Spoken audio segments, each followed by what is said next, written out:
The gift of the Magi, $1.87. That was all, and 60 cents of it was in pennies. Pennies saved 1 and 2 at a time by bulldozing the grocer and the vegetable man and the butcher until one's cheeks burned with the silent imputation of parsimony that such close dealing implied. 3 times Della counted it. $1.87. And the next day would be Christmas. There was clearly nothing to do but flop down on the shabby little couch and howl. So Della did it, which instigates the moral reflection that life is made up of sobs, sniffles, and smiles, with sniffles predominating. While the mistress of the home is gradually subsiding from the first stage to the second, take a look at the home. A furnished flat at $8 per week. It did not exactly beggar description, but it certainly had that word on the lookout for the mendicancy squad. In the vestibule below was a letter box into which no letter would go, and an electric button from which no mortal finger could coax a ring. Also appertaining thereunto was a card bearing the name, Mr. James Dillingham Young. At Dillingham had been flung to the breeze during a former period of prosperity, when its possessor was being paid $30 per week. Now, when the income was shrunk to $20, the letters of Dillingham looked blurred, as though they were thinking seriously of contracting to a modest and unassuming D. But whenever Mr. James Dillingham Young came home and reached his flat above, he was called Jim, and greatly hugged by Mrs. James Dillingham Young, already introduced to you as Della, which is all very good. Della finished her cry and attended to her cheeks with the powder rag. She stood by the window and looked out dully at a gray cat walking a gray fence in a gray backyard. Tomorrow would be Christmas Day, and she had only $1.87 with which to buy Jim a present. She had been saving every penny she could for months. With this result, $20 a week doesn't go far. Expenses had been greater than she had calculated. They always are. Only $1.87 to buy a present for Jim. Her Jim. Many a happy hour she had spent planning for something nice for him. Something fine and rare and sterling. Something just a little bit near to being worthy of the honor of being owned by Jim.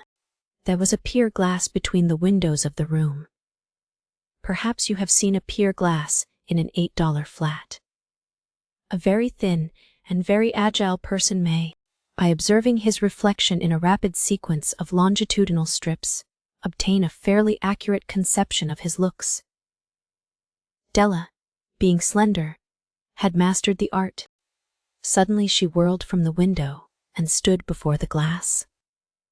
Her eyes were shining brilliantly, but her face had lost its color within 20 seconds.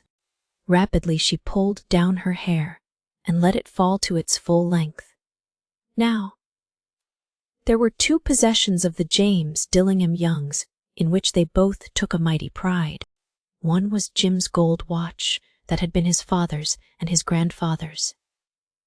The other was Della's hair. Had the Queen of Sheba lived in the flat across the airshaft, Della would have let her hair hang out the window some day to dry just to depreciate Her Majesty's jewels and gifts. Had King Solomon been the janitor, with all his treasures piled up in the basement, Jim would have pulled out his watch every time he passed, just to see him pluck at his beard from envy. So now Della's beautiful hair fell about her rippling and shining like a cascade of brown waters. It reached below her knee and made itself almost a garment for her, and then she did it up again nervously and quickly. Once she faltered for a minute and stood still while a tear or 2 splashed on the worn red carpet. On went her old brown jacket, on went her old brown hat. With a whirl of skirts, and with the brilliant sparkle still in her eyes, She fluttered out the door and down the stairs to the street. Where she stopped, the sign read, Mimi. Sofroni. Hair goods of all kinds. One flight up Della ran, and collected herself, panting. Madame, large, too white, chilly, hardly looked the Sofroni. Will you buy my hair? Asked Della. I buy hair, said Madame. Take your hat off, and let's have a sight at the looks of it. Down rippled the brown cascade. $20, said Madame, lifting the mass with a practiced hand. Give it to me quick, said Della. Oh, and the next 2 hours tripped by on rosy wings. Forget the hashed metaphor. She was ransacking the stores for Jim's present. She found it at last. It surely had been made for Jim and no one else. There was no other like it in any of the stores, and she had turned all of them inside out. It was a platinum fob chain, simple and chaste in design, properly proclaiming its value by substance alone, and not by meretricious ornamentation. As all good things should do, it was even worthy of the watch. As soon as she saw it, she knew that it must be Jim's. It was like him. Quietness and value. The description applied to both. $21 they took from her for it, and she hurried home with the 87 cents. With that chain on his watch, Jim might be properly anxious about the time in any company. Grand as the watch was, he sometimes looked at it on the sly on account of the old leather strap that he used in place of a chain. When Della reached home, her intoxication gave way a little to prudence and reason. She got out her curling irons and lighted the gas, and went to work repairing the ravages made by generosity added to love. Which is always a tremendous task, dear friends, a mammoth task. Within 40 minutes her head was covered with tiny, close-lying curls that made her look wonderfully like a truant schoolboy. She looked at her reflection in the mirror long, carefully, and critically. If Jim doesn't kill me, she said to herself, before he takes a second look at me, he'll say I look like a Coney Island chorus girl. But what could I do? Oh, what could I do with $1.87? At 7 o'clock the coffee was made, and the frying pan was on the back of the stove hot and ready to cook the chops. Jim was never late. Della doubled the fob chain in her hand and sat on the corner of the table near the door that he always entered.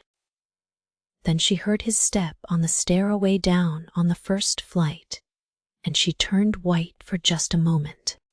She had a habit of saying little silent prayers about the simple everyday things, and now she whispered, "Please God, make him think I am still pretty."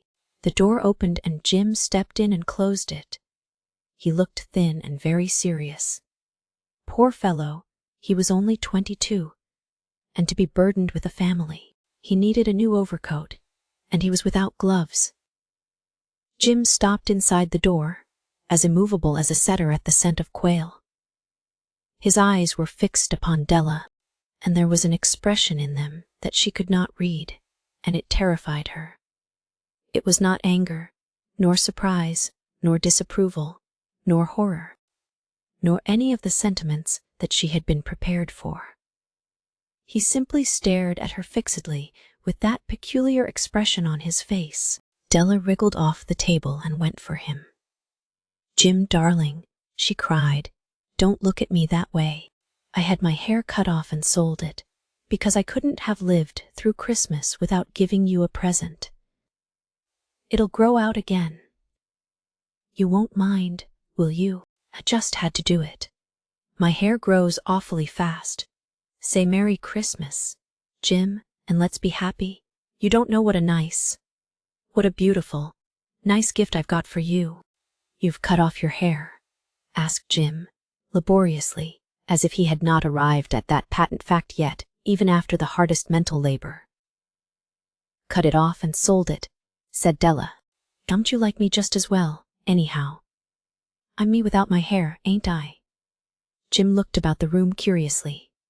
You say your hair is gone, he said, with an air almost of idiocy. You needn't look for it, said Della. It's sold, I tell you. Sold and gone, too. It's Christmas Eve, boy. Be good to me, for it went for you. Maybe the hairs of my head were numbered, she went on with a sudden serious sweetness, but nobody could ever count my love for you.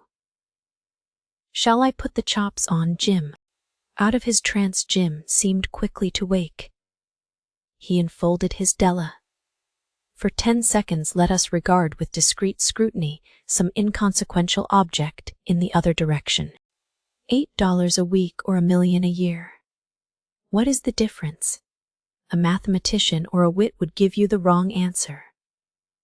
The Magi brought valuable gifts, but that was not among them. This dark assertion will be illuminated later on. Jim drew a package from his overcoat pocket and threw it upon the table. Don't make any mistake, Dell, he said, about me. I don't think there's anything in the way of a haircut or a shave or a shampoo that could make me like my girl any less. But if you'll unwrap that package, you may see why you had me going a while at first. White fingers and nimble tore at the string and paper. And then an ecstatic scream of joy.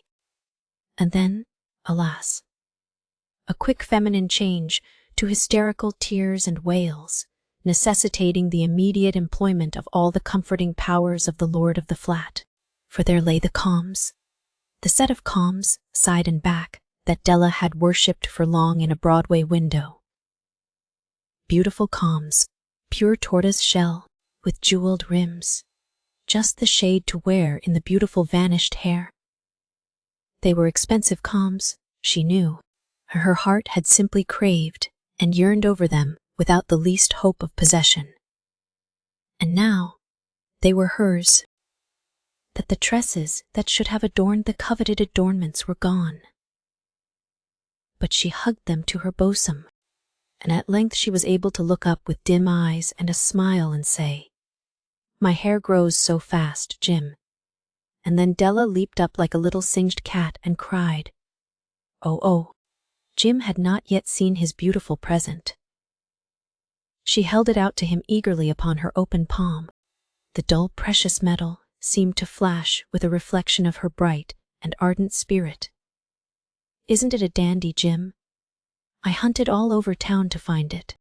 You'll have to look at the time 100 times a day now. Give me your watch. I want to see how it looks on it. Instead of obeying, Jim tumbled down on the couch and put his hands under the back of his head and smiled. Dell, said he, let's put our Christmas presents away and keep them a while. They're too nice to use just at present.